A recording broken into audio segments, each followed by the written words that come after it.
Today we're going to take a look at the new eSight 4.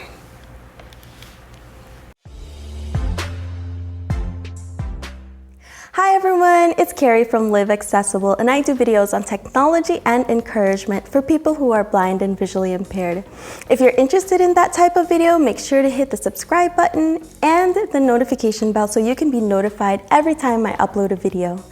Today we're going to be taking a look at the new eSight 4. Thank you to eSight for sending out this review unit. So first, I'll show you around the device and what it can do, and then at the end of the video, I'll share my thoughts on it as well as where you can get one of these. So first, what is eSight? eSight is basically a wearable CCTV or video magnifier. You put this on your head and it has a camera in the front, and in the inside, it has two screens, one for each of your eyes, and you can zoom into anything around you, whether it's people, just in your environment, or for reading. People have also used it for playing things like games, looking at very small details, playing instruments, reading sheet music, reading what's on a computer or on a phone, doing paperwork, or it helps with their job, as well as traveling and doing daily activities and just having fun. It also has some high contrast filters, and it has a narrator that tells you what the device is doing and reads everything for you. One really great part about eSight is when you do have it on and you are looking through the screens and you have something magnified, you can still use your peripheral vision to get a sense of your environment and even walk around. And it's really easy to just flip up the visor or bring the visor all the way up so you can look around and use more of your vision. The eSight 4 is completely wireless, unlike the eSight 3 where you had a wire coming from behind your ear down to the remote. The eSight 4 has Wi-Fi, it has Bluetooth 4.1, and the eSight 4 has an 18 megapixel camera, and both of its two screens are 1280 by 960 resolution. Everything that makes it work is basically sitting on top of your head, so it is a lot bigger and heavier than eSight 3. When I first looked at the device, I thought it would be extremely uncomfortable or cumbersome, but it's really not bad. It feels very secure on your head. On the band that goes around your head, it is cushioned, so it's actually pretty comfortable. So first, let's talk about what comes with it and what was in the box. It opens up, and right here we have a quick start guide, and here is the hard shell zippered case with a handle, and it also comes with a user manual and a strap for the carrying case. For the carrying case, it's a hard shell carrying case. It's very nice and will definitely protect it. And let me unzip it here. It has the eSight itself, which we'll go over, and it has the cord. It's a USB Type-C connector, and it plugs in to the back of the eSight on the right side. Right on the back of the eSight is where you put in the battery, and it comes with two batteries. And what's really neat is if you shake these batteries, they have lights to indicate the battery level. So if it's red, you really need to charge them. And if it is green and it has 4 bars, that means it's fully charged. Here is the wall adapter. You've got to flip up the prongs and you can connect with a USB cord here on the bottom. And the smaller part goes into the battery, so you can charge this battery and plug it into the wall and charge it that way. So the eSight again has this band going around your head at an angle, and you do want to have this at an angle because if you have it around your head at the top, it's definitely not comfortable. It has a dial on the front part right above your forehead where you can turn and loosen or tighten this halo band. And it has two arms that are connected to the halo band that is connected to the visor. And this is the part that holds the camera and has these screens that you put in front of your eyes. This also has two dials on either side where you can bring the screen further away from you, or the visor further away from you, or you can bring it closer to you. So this actually works with prescription glasses, and you don't need to get a specialized type of prescription glasses like you did with the eSight 3. So you could put on the glasses first and then put the eSight over it. You can also adjust the PD, the pupillary distance between the two screens. So right in here, you can move these screens closer together or further apart to suit your vision. It's really adjustable and has all these hinges, so you can really play around with the comfort of the device. The eSight 4 comes with 2 remotes, but it also has some controls on the device. So let me show you those first. All the controls are on your right side, and starting from the back of your right ear, it has an oval-shaped button. This is to power it on. If you press and hold it, it'll power on or power off. And if you do a quick press, it puts it on standby. If you're wearing it and you don't really need it, but you don't want to take it off, you can just put it into standby. And then if you tap it when you do need it, it'll turn on really fast. If you do shut them down and then power them on completely, it does take about a minute for the whole system to boot up. The next button is a small round button, and this is the context button. This takes you to the menu, and if you press and hold it, it can toggle you between different modes, filters, contrast and brightness, and I'll go over that in just a minute. Those are the 2 buttons on the device, but if you feel on the side, there are these dots that are very tactile, and you can follow it from the back or from the front, and then you'll come to near the middle and there'll be a group of dots. Right in the middle, there's going to be a smooth section, and this is the touchpad, and it has some gestures that you can do. So I'm going to start the screen recording and you guys can see what I'm seeing, and I can show you how it really works. So I'm actually in my living room looking out toward the kitchen. So if I swipe forward on the touchpad, it will zoom in. 3x. And if I swipe backwards, it will zoom out. 2x. And if you swipe up, it will increase the contrast. Increase contrast. And if you swipe down, it will decrease the contrast. You can actually zoom in a lot, so all the way up to 24x, and I'm going to try to zoom in on the microwave here. 19x. Right now it's at 24x, but you can see it's really difficult to keep your head steady, and the image is really grainy at this zoom level. Probably if you're outside and you zoom into something that's farther away, it'll be more useful. If you press and hold the context button one time, it'll take you to modes and filters. And if you press and hold it a second time, it'll take you to focus and brightness. And then you can swipe up and down and forward and backward to adjust those things. So I have a piece of paper here. This is just part of the eSight Quick Start Guide. And I'm going to put it to the reading mode, and we can see how it works for reading. So I'm gonna press and hold that context button and swipe forward until I get to reading. Okay, and then I'm going to zoom in and we'll wait for it to focus. So you can see right here, I can read that, connect and register eSight. And then if I wanted to read the actual text, I would need it a lot bigger.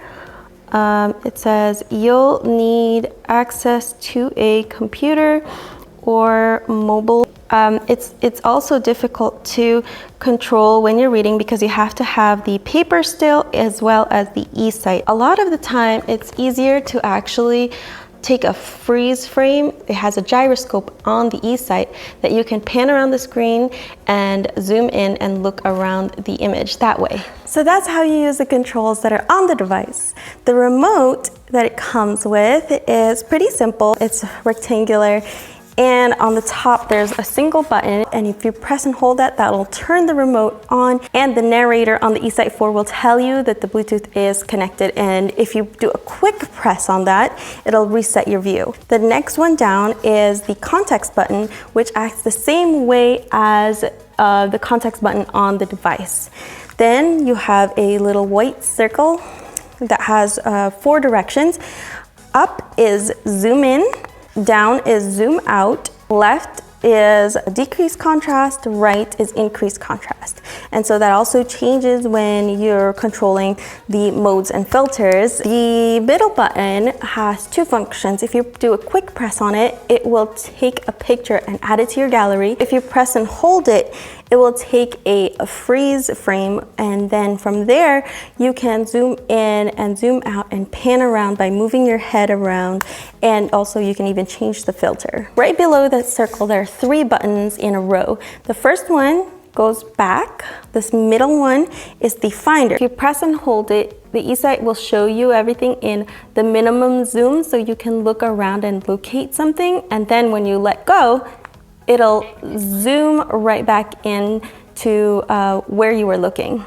The third button in that row is the home button. It'll take you to the menu. You can go back to live view, which is what I was doing, looking around, and you can go to the e-reader where you can send PDFs from your phone to the device, and you can read it from the eSight 4 and zoom in and everything like that. And you can also go to your gallery and look at the pictures that you've taken and zoom in on those as well, and you can control your settings. There's a lot of settings that you can do. You can configure each mode. You can set like a brightness, you can set the focus for each mode, and all the filters that you want it to cycle through, all that kind of thing. You can also change the language. You can control the Bluetooth, the Wi-Fi, the screen's brightness on the device. You can actually even turn off one of the screens if you may be blind in one eye and you can only see through one screen. That'll probably save you some battery life. You can also change the appearance of the settings and change the filter on those. You can set up your eSight account, which I definitely recommend, and there's other settings you can play around with too. The last 2 buttons on the remote are on the top. It's volume up and volume down.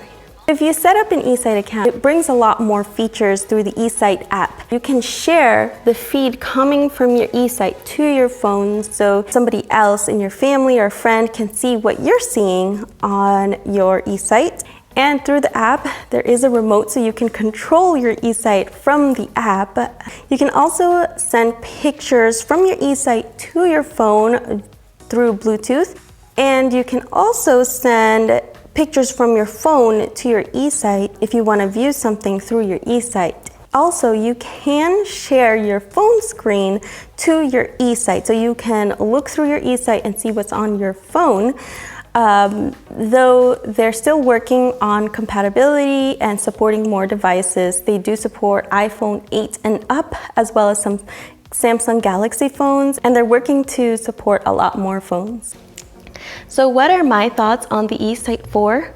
When it comes to the device, it is a pretty good device. I think it's a pretty good all-around machine. For design, I love that it's wireless, that it has Bluetooth and Wi-Fi and all this connectivity, but it is a little bit big. It is a little bit heavy. I hope that in the future generations, they'll be able to cut down on the size of the device. I will say that at least it is balanced because you have the visor in the front and then you have the battery in the back. So it feels really secure and it's not front heavy or anything like that, like some VR headsets can be. As for the whole halo band system that goes around your head, it's actually not that bad as I thought it would be. It's actually okay. I mean, I could see wearing this for quite a while. I don't know about the whole day. I haven't gone the whole day, but a couple hours I have done that, and it doesn't bother my head or anything. The only thing is that it definitely does not come out of the box ready to use. You have to sit down and really adjust everything so that it fits well on your head and that it's comfortable. For me, it feels just fine. I had my husband try it on just to get like a kind of guy's point of view on it, even though he can't see, he's totally blind. But I just wanted to see how it felt on him. And he said it was okay. And it was able to adjust to his head, surprisingly. I also really like the cushions on the Halo band. I think it's pretty cool that it's attached by Velcro, and you can actually take off this whole thing and throw it into the washing machine. That's just a nice little touch that they did. And when it comes to the operating system, it's pretty good. I like the zoom, all the functions, the filters, the modes, and I like how customizable everything is. You can change all the modes and the settings of everything. It is an Android-based system, but it's not like you can connect to the Google Play Store or anything right now. It could be in the future, I'm not sure. But one thing they really need to work on is the narrator voice. Yes, it talks to you, and I think that's really great. But if you go through the menus too quickly, if you don't wait for it to finish what it's saying and you go to the next thing, it lags, or sometimes it just doesn't read. So for me, I just like to go through the menus quickly, and I use TalkBack and I use VoiceOver, and you just flick, and it can keep up with you. But this one, it can't do that. That could be a software issue, and they could hopefully just fix that down along the line. As for the camera, the pros first, I like that you can use your peripheral vision. If you have this over your eyes and you're looking around, looking through the eSight, you can still see what's around you. You don't feel isolated, and also it's always going to be on your head, so when you need it, you have access to it right away. You could just put the visor down. If you need to, take it off of standby, and boom, it's ready for you to magnify and look around to whatever you want. And also, I really appreciate that it is hands-free. If you use like a video magnifier or your phone and using a magnifier app, you have to hold the phone unless you get like a stand or something like that. This one, it's just sitting on top of your head, and you just can use it right away without your hand. Now, the cons is mostly about the camera. The autofocus does have a hard time sometimes, especially with the higher magnification levels. I wish it was a lot faster. Sometimes I have to put my hand over the camera and then take it away so that it will try to refocus on what I'm reading or what I'm looking at. As well as like the exposure and the auto brightness, it tends to fluctuate, especially when you're in higher zoom levels. So does it work for me? The answer is yes and no. Yes, because my acuity is higher, I can read things from farther away, I can see people's faces from farther away. My vision is 20/600 to 20/800, depending on the doctor and depending on the day. And with these, I can definitely see a lot of times better. It does definitely work. You can zoom in quite a bit, but at the same time, no, it doesn't work for me because I need so much magnification. Maybe if my acuity was better, I would be able to use less magnification and be able to appreciate it more, but because I use so much magnification, it's hard to keep my head still and what I'm looking at still, and it's hard for me to control that, as well as my eyes, my condition, need to focus on something closer. So the way that the eSight is made, the screens are further away, and so my eyes have a hard time with that, as well as the screens being too small. I understand that because like the peripheral vision, they want you to still have that and then just have a lot better central vision in a small area, but it's too small for me because of how much magnification I need. And also because I need so much magnification, the field of view that I have with the eSight is a lot smaller. But the question is, will the eSight work for you? The eSight definitely works, and there's a lot of people that use it and benefit from it. But it really depends on your vision, your acuity, what your particular eye condition and vision is like.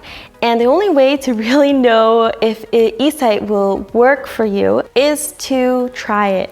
And you can do that by going to a local distributor, or you can also contact eSight and they can tell you more about how to try eSight from your home. The price of the eSight is right under $6,000. That is definitely a lot of money, but they do have financing options, as well as they do have a program called the Empower program, and they help you fundraise money for the device once you've tried it and know that it works for you. To learn more, you can go to eyewear.com, or you can also call their number. It's 1-855-837-4448, and they should be able to answer all your questions and help you out. I'll also include that in the description down below if you need it. So that's it for this video. If you liked this video and found it helpful, give it a thumbs up down below, and don't forget to subscribe and hit the bell for more videos on technology and encouragement for people who are blind and visually impaired. Thanks for watching, everyone, and I will see you in the next video.